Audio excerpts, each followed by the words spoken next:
कक्षा 8वीं की ज्योग्राफी पढ़ने जा रहे हैं। इससे पहले हम लोग कक्षा 6ठी और कक्षा 7वीं की ज्योग्राफी पढ़ चुके हैं। अब हम लोग क्या पढ़ेंगे, कक्षा 8वीं की ज्योग्राफी पढ़ने जा रहे हैं। कक्षा 8वीं की ज्योग्राफी का पहला अध्याय क्या है, संसाधन। हम लोग इसके बारे में आज डिस्कस करेंगे। संसाधन के बारे में आज हम लोग संसाधन के प्रकार, प्राकृतिक संसाधन, मानव निर्मित संसाधन, मानव संसाधन, नवीकरणीय संसाधन, अनवीकरणीय संसाधन के बारे में डिस्कस करेंगे। तो चलिए सबसे पहले हम लोग देखते हैं संसाधन क्या होता है। तो संसाधन हम लोग वैसा वस्तु को बोल सकते हैं जो वस्तु मानव के उपयोग के लिए हो, उसको हम लोग क्या बोलते हैं, संसाधन बोलते हैं। जो मानव के लिए क्या हो, उपयोगी हो, उस वस्तु को हम लोग संसाधन बोल सकते हैं। जैसे कि मिट्टी, वायु, जल, ये सब क्या हो गया, एक प्रकार का संसाधन है। क्यों? क्योंकि वो मानव के लिए क्या होता है, उपयोगी होता है। मानव जिस चीज का अपने फायदे के लिए उपयोग कर सकता है उसको हम लोग क्या बोल सकते हैं, संसाधन बोल सकते हैं। चाहे वो कोयला हो, पेट्रोलियम हो, चाहे मोबाइल हो, इलेक्ट्रॉनिक चीज हो, कोई भी चीज, जो चीज मानव अपने फायदे के लिए उपयोग में लाता है, मानव के लिए उपयोगी हो, वो क्या कहलाएगा, संसाधन कहलाएगा। संसाधन मुख्यतः 3 प्रकार के होते हैं। कौन कौन प्रकार के?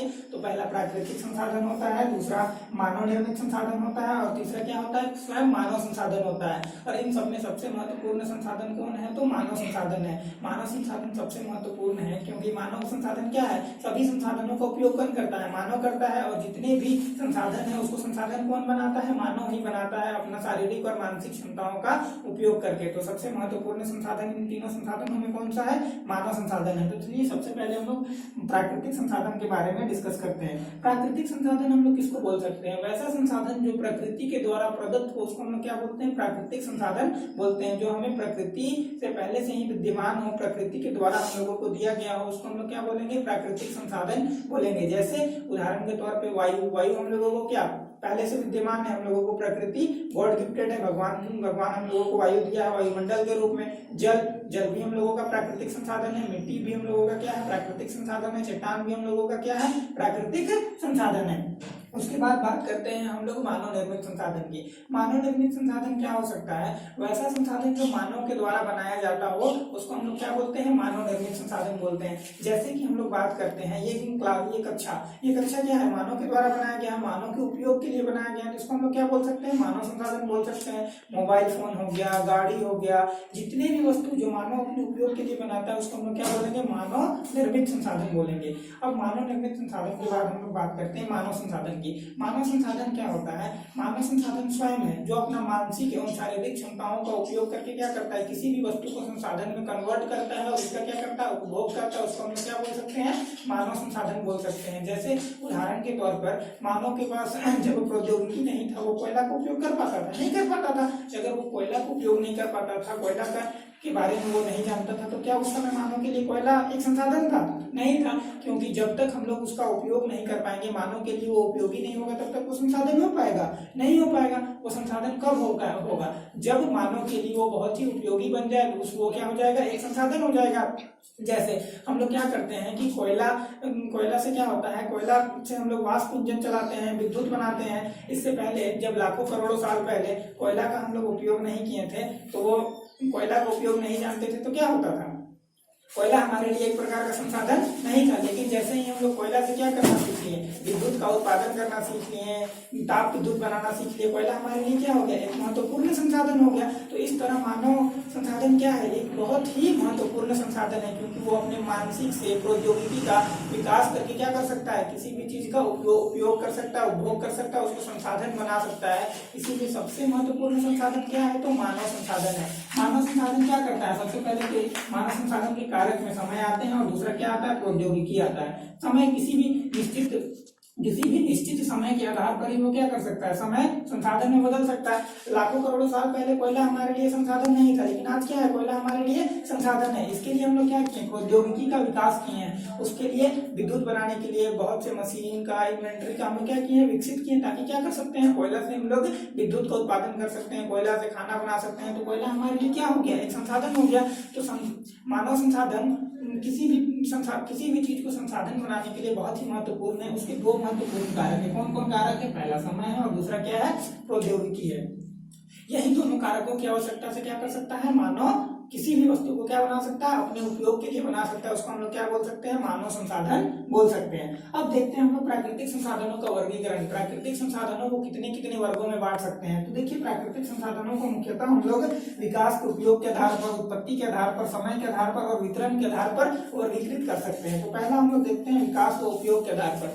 विकास व उपयोग के आधार पर संसाधनों को दो वर्गों में बांटा गया है। कौन कौन? पहला वास्तविक संसाधन और दूसरा संभाव्य संसाधन। वास्तविक संसाधन उसको कहते हैं हम लोग वैसा संसाधन जो हमारे प्रकृति में अभी विद्यमान है और जिसका हम लोग उपयोग करना जानते हैं, उसको हम लोग क्या बोलते हैं, वास्तविक संसाधन। जैसे कोयला पृथ्वी में अभी उपलब्ध है और हम लोग उसका उपयोग भी कर पा रहे हैं, वो क्या हो गया, वास्तविक संसाधन हो गया। पेट्रोलियम प्रकृति में भी विद्यमान है, जिसका हम लोग उपयोग भी कर पा रहे हैं, वो क्या हो गया, वास्तविक संसाधन हो गया।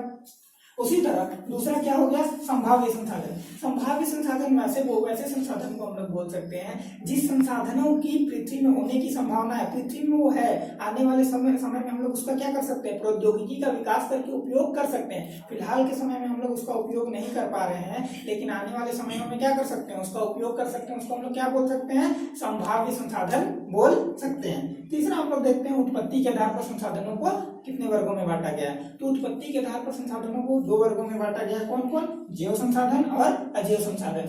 जैव संसाधन हम लोग किसको बोल सकते हैं, वैसा संसाधन जो जीवित रूप में पाया जाता है, जो इतने जीव होते हैं, उसको हम लोग क्या बोलते हैं, जैव संसाधन बोलते हैं। जैसे कि पेड़ पौधे भी हम लोगों के लिए क्या उपयोगी है, संसाधन है, तो क्या होगा, जीवित संसाधन होगा। जीव जंतु भी हमारे लिए क्या है, उपयोगी है, तो वो भी हमारे लिए क्या होंगे, संसाधन होंगे। जिसमें जीवन पाया जाएगा वो क्या होगा, जैव संसाधन होगा।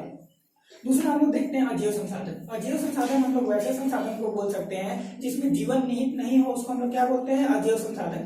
जैसे कि चट्टान में जीवन निहित नहीं है, तो वो क्या हो जाएगा, एक अजैव संसाधन है। जो मृत वस्तुओं से बना होता है उसको हम लोग क्या बोल सकते हैं, अजैव संसाधन बोल सकते हैं। अब हम लोग समय के आधार पर संसाधनों को कितने वर्गों में बांट सकते हैं। तो समय के आधार पर भी हम लोग संसाधनों को दो वर्गों में बांट सकते हैं। कौन कौन? एक तो नवीकरणीय संसाधन और दूसरा अनवीकरणीय संसाधन। नवीकरणीय संसाधन एक ऐसा संसाधन होता है जिससे कि वस्तुओं का क्या हो सकता है, पुनः पूरित होने की संभावना होती है, उसको हम लोग नवीकरणीय संसाधन कहते हैं। जिसका कि जैसे हम लोग उपयोग कर रहे हैं, उपयोग करने के बाद वो वस्तु खत्म हो गया, फिर से वो वस्तु क्या हो जाएगा, रीयूज हो जाएगा, फिर से वो वस्तु आ जाएगा, तो उसको हम लोग क्या बोलेंगे, नवीकरणीय संसाधन बोलेंगे। जैसे कि जल अगर एक बार खत्म हो जाएगा तो फिर से क्या होगा, हम लोगों का जल वाष्प बनेगा, गर्मी से जल वाष्प बनेगा, जल वाष्प बन के वर्षा के माध्यम से फिर पृथ्वी पर आ जाएगा, तो जल फिर से क्या होता है, उसका पुनः चक्रण होते रहता है। जिस वस्तुओं का पुनः चक्रण हो सकता है वो क्या होता है, नवीकरणीय संसाधन होता है। उसके बाद अनवीकरणीय संसाधन हम लोग किसको बोल सकते हैं, वैसा संसाधन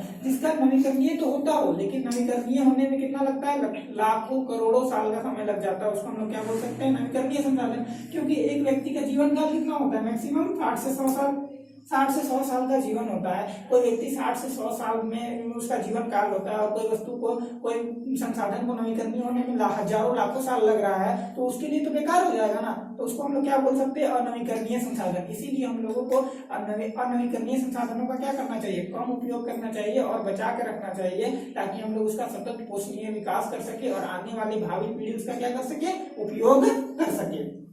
उसके बाद हम लोग देखते हैं वितरण के आधार पर संसाधनों का प्रकार। तो वितरण के आधार पर संसाधनों को दो वर्गों में बांटा गया है। कौन कौन? एक तो सर्वव्यापित और दूसरा स्थानीय। सर्वव्यापित संसाधन उसको बोलते हैं जो संसाधन सभी जगह पे पाया जाता है, उसको हम लोग क्या बोलते हैं, सर्वव्यापित संसाधन। जैसे मिट्टी यहाँ पे पाया जाता है तो क्या रांची में मिट्टी नहीं पाया जाएगा, पाया जाएगा ना। यहाँ पाया जाता है तो लंदन में भी मिट्टी पाया जाएगा। यहाँ वायु पाया जाता है तो सब जगह वायु पाया जाता होगा। यहाँ जल है तो वहां भी क्या पाया जाता होगा, जल पाया जाता होगा। तो ऐसा संसाधन जो सभी जगह पाया जाता है उसको हम लोग क्या बोलते हैं, सर्वव्यापित संसाधन बोलते हैं। और दूसरा स्थानिक संसाधन। स्थानिक संसाधन वैसा संसाधन होता है जो किसी विशेष स्थान पे पाया जाता है। जैसे छोटा नागपुर का पठार, छोटा नागपुर के पठार में कोयला क्षेत्र पाया जाता है, तो क्या पूरा भारत में कोयला क्षेत्र पाया जाता है, नहीं पाया जाता है। कोई विशेष क्षेत्र में जो खनिज पाया जाता है उसको हम लोग क्या बोलते हैं, स्थानिक संसाधन बोलते हैं। तो हम लोग ये देख लिए ये चैप्टर का ब्रीफ। इसके बारे में आप लोगों को नोट्स है वो टेलीग्राम के माध्यम से मिल जाएगा।